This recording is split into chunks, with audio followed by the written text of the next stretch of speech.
Hi, I'm Jay Monte with TruFan Boxing. I'm joined by my colleague Sean Sullivan of Boxing Digest. Sean, this is the week Antonio Margarito faces Manny Pacquiao.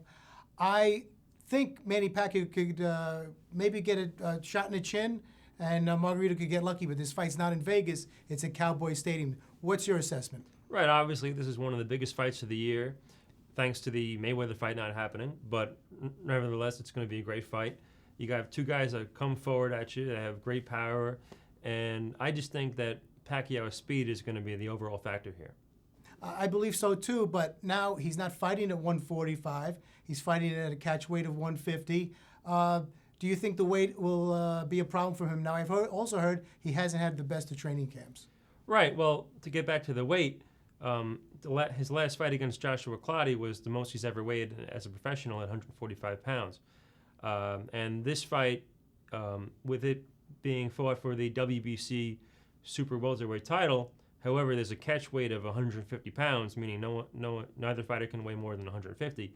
I doubt that Pacquiao is going to weigh 150 pounds, while Margarito most likely will at the weigh-in, and his trainer, Roach-Garcia, believes he'll weigh roughly 158, about 160 pounds in the ring on fight night. So Pacquiao will essentially be fighting a middleweight. That's my point, Sean. Don't you think the disparity in weight might be a factor in this match? Actually, no. If you hear what Pacquiao's trainer, Freddie Roach, is talking about, he feels that the bigger that Margarito comes in, the better for them. He feels that Margarito was slow and that he makes too many mistakes and that they're going to be taking advantage of him.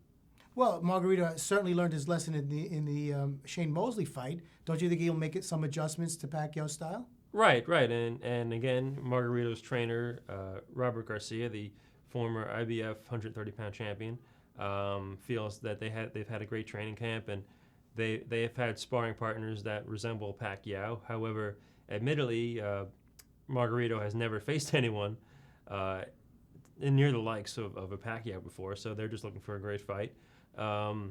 But I just think that, like Freddie Roach says, Margarito throws wide punches, and there's certain things that, again, with a fighter like Margarito this far into his career, there are certain mistakes that he's just not going to get rid of, and these are the things that I'm sure Roach and Pacquiao have observed with fight tape after fight tape, and they notice that these certain subtleties that a trainer of Roach's caliber can find. See, my feeling, Sean, is that Margarito's always done well against smaller fighters. Had problems with guys his size, Santos, Williams. Always had problems with guys when he moved up in weight to the junior middleweight class. But when he has that size advantage, his booming shots, his booming uppercuts could be a factor. I believe he could get lucky. You don't see that at all. Well, if you go back to his signature victory over Miguel Cotto a few years back, he knocked Cotto out in the late rounds. And however, the first half of the fight was all Cotto. Cotto was winning. And Margarito was patiently waiting and still coming forward and pressuring until he finally broke Cotto down. If he starts that slow against Pacquiao, he's not going to make it to the later rounds. I think Pacquiao might stop him mid-range, 4 to 6 rounds. So that's your prediction, 4 to 6 rounds. I believe it's going the distance. I think Pacquiao will cop it. It might be a tough fight for Pacquiao, but style-wise, it little favors Margarito, but the speed is the factor. Actually, I disagree. Style-wise, it favors Pacquiao.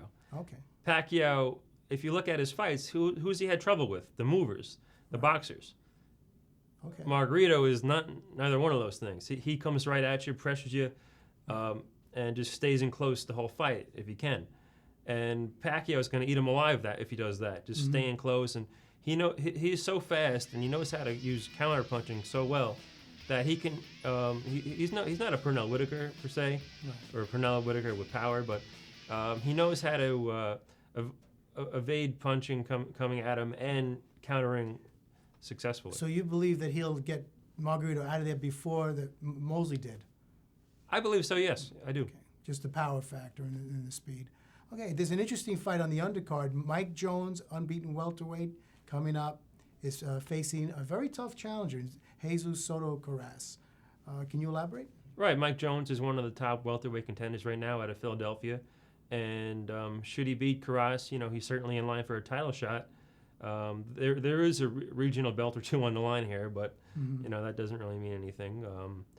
But it's an interesting fight. I think it's going to be one of Mike Jones's toughest fights, and I'm glad to see he's finally stepping up. And this is a perfect platform to do so on a card of this caliber. Karass's style is if he gets close to you, he mixes it up with you, you're in trouble.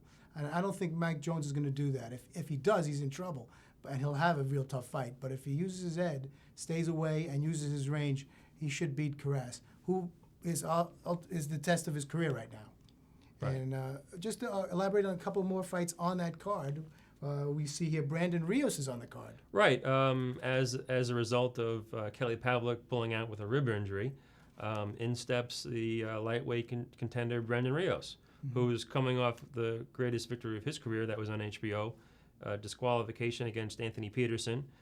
However, he dominated Peterson the whole fight.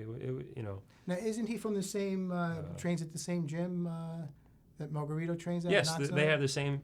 Robert Garcia is going to be pretty busy that night. He both trains Margarito and Rios. So Rios is a good up and coming fighter. And again, I believe this fight is an elimination fight for a title at lightweight. And then we have an amateur sensation turned pro, 6-0, but he's 30 years old.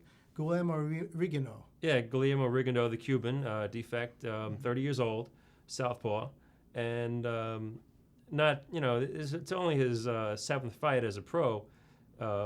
When he fights this, it'll be his first southpaw he's facing. But again, when a guy like that has had over 400 amateur fights, you can move a guy this fast. Rigondeaux is fighting for a title.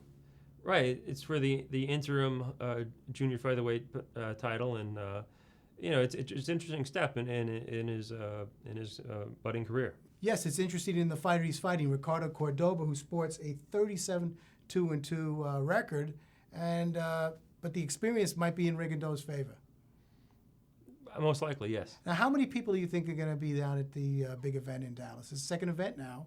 At the Dallas Cowboys Stadium, yeah. The Pacquiao-Cloudy fight back in March did about 51,000, and by all accounts, Bob Arum thinks that this fight's going to exceed that, probably get around 60,000, which is interesting because I believe that the record for an indoor fight attendance-wise was about 63,000. So if they get 60, that's pretty close. Right, interesting. Well, that's it for this edition of TruFan Boxing. For Sean Sullivan, Boxing Digest, I'm Jay Monte, TruFan Boxing. Be there in the square. Take care.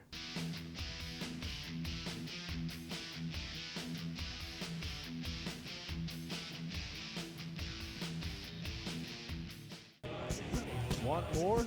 Go to inasectv.com to connect with the world of sports. Real-time updates, blog postings, and all the action you can handle in a sec. inasectv.com, connecting you to the world of sports.